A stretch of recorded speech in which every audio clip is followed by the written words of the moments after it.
በኢትዮጵያ ሀገረ መንግስት ግንባታ ውስጥ በበጎም በመጥፎም የሚነሱ የታሪክ ገጾች ቢኖሩም አንድ መንግስት አልፎ ሌላ መንግስት የሚተካበት ልማድ በየጊዜው ሀገርን ወደ ኋላ የሚጎትት ሆኖ ተመዝግቦ የረጅምና ያልተጠናቀቀ የሀገረ መንግስት ግንባታ እንዲኖር አድርጓል።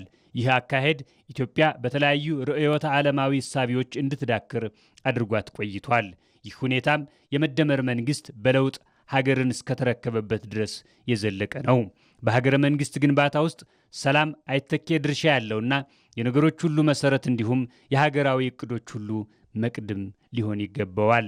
ሰላማዊ እንቅስቃሴ እንኳንስ ሀገርን መምራት ዓላማው ላደረገ የፖለቲካ ርዕይ ይቅርና ወልዶ ለመሳም፣ ዘርቶ ለማጨድ፣ ነግዶ ለማትረፍ እንዲሁም ተምሮ ነገን የተሻለ ለማድረግ ሚናው የጎላ ነው።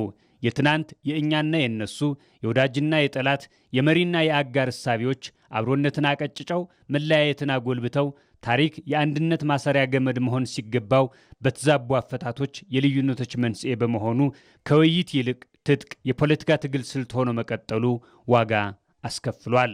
አብሮነትን የማያበረታቱ የነጠላ ትርክቶች አንዳንድ ጊዜ ደግሞ የሚጋጩ የታሪክ ታፈታቶች ውጤቶች እንደሆኑ ማየት እንችላለን።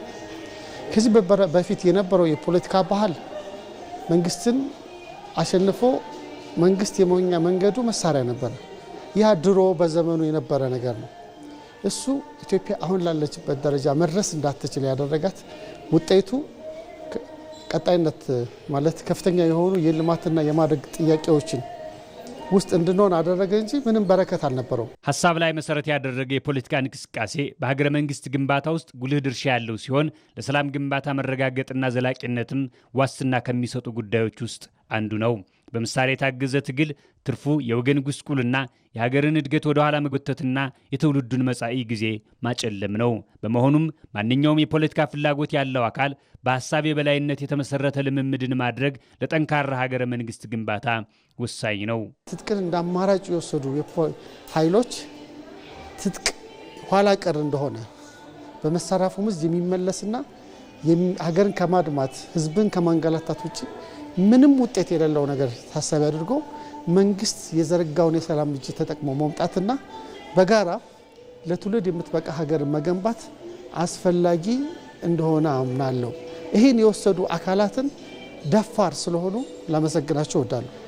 ሌሎችም ይህን ተመሳሳይ መንገድ በመከተል በጋራ ሀገራችንን እናልማ። ገና ብዙ ያልመለስናቸው የትውልድ ጥያቄዎች አሉ። ለነገ ለልጅ ልጆቻችን የተሻለ ሀገር ለመስራት በጋራ ልንሰራ የሚገባበት ጉዳይ አለ። ትልቅ ሀገር አለን። ኢትዮጵያ ውስጥ የነበረው የጠመንጃ አመለካከት ኢትዮጵያን ወደ ኋላ ያስቀራት ነው፣ በድህነት ውስጥ ያቆያት ነው።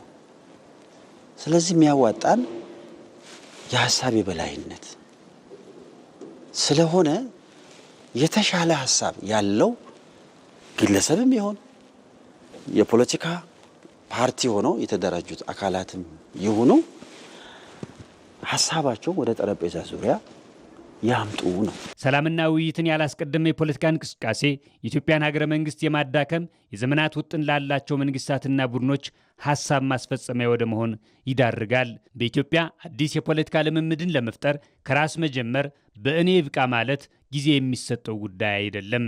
የውጭ ጥላት ቢመጣብን መመከት የምንችለው አንድ ስንሆን ነው፣ ስንመካከር ነው። ካልሆነ ማንም ደካማ እየመጣ ይደቁሰናል። እንድንደቆስ አታድርጉ፣ እንድንዋረድ አታድርጉ፣ ልማታችን ወደ ኋላ እንዲቀር አታድርጉ። ለምክክርና ለውይይት በር ስጡ።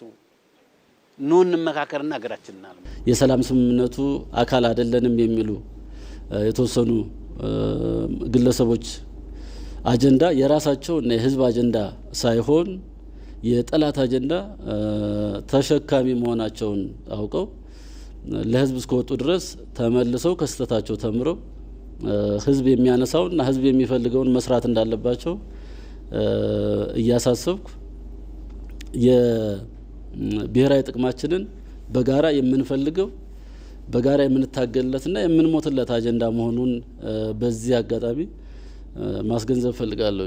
ሰላም ግንባታ የሀገረ መንግስት ግንባታ አካል በመሆኑ በሀገራዊ ጉዳዮች ተዋናይ የሆኑ እንዲሁም ሁሉም ኢትዮጵያዊ ለዘላቂ ሰላም መረጋገጥ የበኩሉን ሊወጣ ይገባዋል።